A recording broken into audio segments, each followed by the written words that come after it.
I reckon it'd be a boon of an idea to get out of the trace, Mercutio. When it's as blazing as this, people get easily beef-headed. There's lots of buckaroos about. I'm worried that if we run into any of them, we'll wind up in a tussle. You're one of those guys who goes into a pub and takes his canister off saying, I won't be needing you, but by the time your second corn juice is having an effect, you've drawn your canister on the bartender for no good reason. I really like that. You're as hot-headed as any goonie. You get angry at the smallest provocation, or when you're feeling angry already. You just look around for something to tick you off. Ticked off to what? Provoke two. No, if there were two of you, there would quickly be none, since they would kill each other.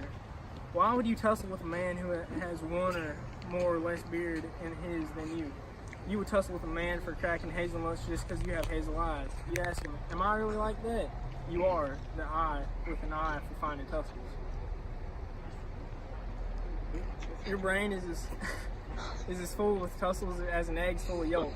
Even after your brain's been scrambled like an egg when you've been beaten up for kicking up a row, you fussed with a guy because he coughed and woke up your dog when it was asleep in the sun. Didn't you fight with the tailor for wearing his new jacket before Easter, and with another man for putting old laces in his new shoes? And yet you would lecture me about quarreling. If I were as quick to get into a fuss as you, any mudsill should bet that my life would come a cropper. A bet? That's silly. I throw my best bib and tucker. Here come the buckaroos. I swear on my canister, I don't give a damn. Back me up, I'm going to keep the road. Gentlemen, good afternoon. I'd like a word with you. Just one word with one of us, something to make it a word and a blow. You'll find me ready enough for that. Boys, you give me an excuse. Can't you take some excuse instead of me giving you one? Mercutio, you hang out with Romeo. Hang out with him? Do you think we're a musical group? If so, you're only going to hear harsh notes from us. Here's the bow for my fiddle. It'll make you dance, by God, consort, you say. We're arguing out in public. Remember the sheriff's threat. Either let's go to some private place where we can discuss your grievances calmly and rationally, or else go our separate ways. Here everyone's looking at us. Men's eyes were made to look, and let them gaze. I will not budge for any man's preference. Well, goodbye, sir. Here comes my man. Your man, I'd be hanged before he would put on the uniform of your manservants. You call him your servant, your follower. Go to the dueling field. He'll be your follower then. He'll follow you onto the field and give you a proper fight. In that sense, you worship may call him your follower. Romeo, the nicest thing I can say about you is this. You're a villain. Tibble, I have a reason to love you, and that reason proves your anger such a remark should provoke. I'm no villain, so goodbye. I see that you don't Boy, really know. what you said won't excuse the insults that you have given me, so turn around and draw your cannon. I insist. I have never insulted you, and I actually have more love for you than you can guess until you understand the reason why. And so, good captain, and then you might now must value as much as my own. Big comment with this. Oh, Romeo, what a dishonorable, cowardly surrender. Are you going to let his fancy cannon win today? Tybalt, you rat catcher, will you have a go with me? What do you want? Good king of cats, I just want one of your 9 lives, which I intend to abuse, and depending on how you treat me, I may want to bash the other 8 too. Pluck your fighting cannon out of its sack by the ears and be quick about it, or my cannon will be hitting you around the ears. I'm ready for you. You too, Mercutio. Lower your canister down. Come, sir. Show me one of your fancy moves. Show me your quick draw. Draw your revolver, Benvolio, and beat down their weapons so they don't shoot each other. Gentlemen, for shame, cut the crap. Tybalt, Mercutio, the sheriff especially forbade shooting in the ground on the streets. Stop, Tybalt. Stop, good Mercutio.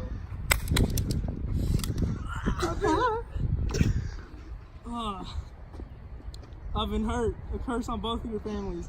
I'm done for. Is Tybalt taken off with no injury? What are you hurt? It's just a scratch. A little scratch, but it's enough to do me in. Where's my page? Go, fool. Fetch a doctor. Have courage, man. It can't be a serious wound. No, the wound's not as deep as a well, nor as wide as a church door, but it's enough. It'll do the job. Ask for me tomorrow and you'll find me a grave man. I'm finished for this world. A plague on both of your houses. My God, a mere dog, a rat, a mouse, or a cat can scratch a man to death. Some braggart, some rogue, some villain that fights by the book as if he's solving arithmetic problems. Romeo, why the devil did you come between us? You shot me underneath your arm. I was trying my best to help. Call me into some house, Benvolio, and I'll pass out. A plague on both of your houses. They've made worms meat of me. I've had it. This cowboy, the sheriff's close relation, my true friend, has been mortally wounded on my behalf. My reputation has been tarnished by Thibault's slander. Thibault, who has been my relative by marriage for only an hour. Oh, sweet Juliet, your beauty has made me more feminine and has softened the hard steel of my nature. Oh, Romeo, brave Mercutio's dead. His gallant spirit has climbed up to the clouds, having left the earth too soon. We haven't seen the end of the fallout from this awful, fateful day. This is just the beginning of sorrow. The future days will end.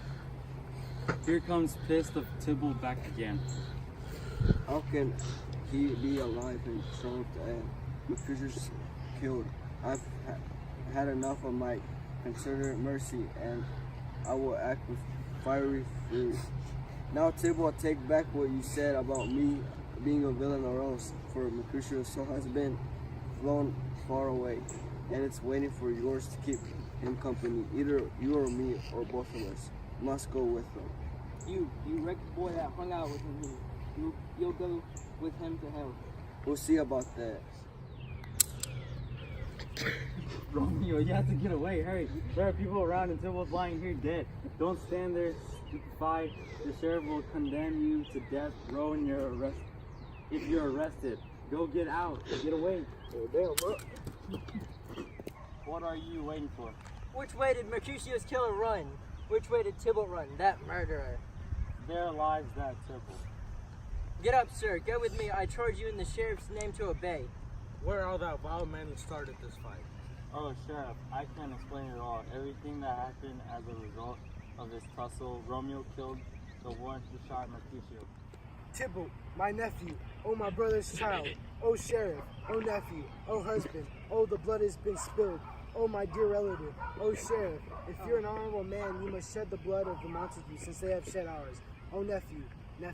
Benvolio, who started this blood? I said that after Romeo killed him. Romeo spoke kindly to him, urging him to stop and think about how serious the fight was and everything he said with his common sense pleasing voice and humble posture and not ease Thibault to everyone. Thibault was dead. Talk of peace, Thibault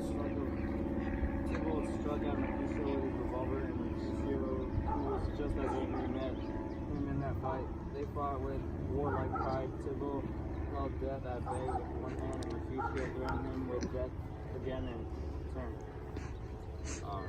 But Thibault nimbly was back. Romeo cried out, "Stop, friends!" and tried to bat down their swords faster than his own cry. He rushed between them, and underneath his arm, Thibault fatally shot brave Mercutio, and then Thibault ran off.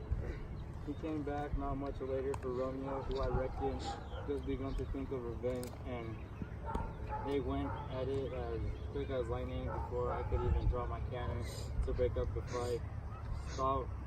Stout-headed Thibault was killed, and as he fell to the ground, Romeo turned and fled. This is the truth. I stake my life on it. He's a relative of the Montagues. Affection for them twists his words. He's not telling the truth. There were 20 or so fighting in this dreadful quarrel, and Romeo was the only one who killed. I beg for justice, Sheriff. You must give us justice. Romeo killed Thibault, so Romeo cannot Killed live. Thibault, and Thibault killed Mercutio. Who will now pay for Mercutio's life? Not Romeo, Sheriff. He was Mercutio's friend. His transgression was killing Thibault, but the law would have condemned Thibault to death anyway. And for the offense, let him be immediately exiled. I am not indifferent to the outcome of your feud. My family lies grieving because of your uncivil brawls. I will punish you with such a heavy fine that you will all regret the loss of my kinsman Mercutio. I will not hear any pleading or excuses.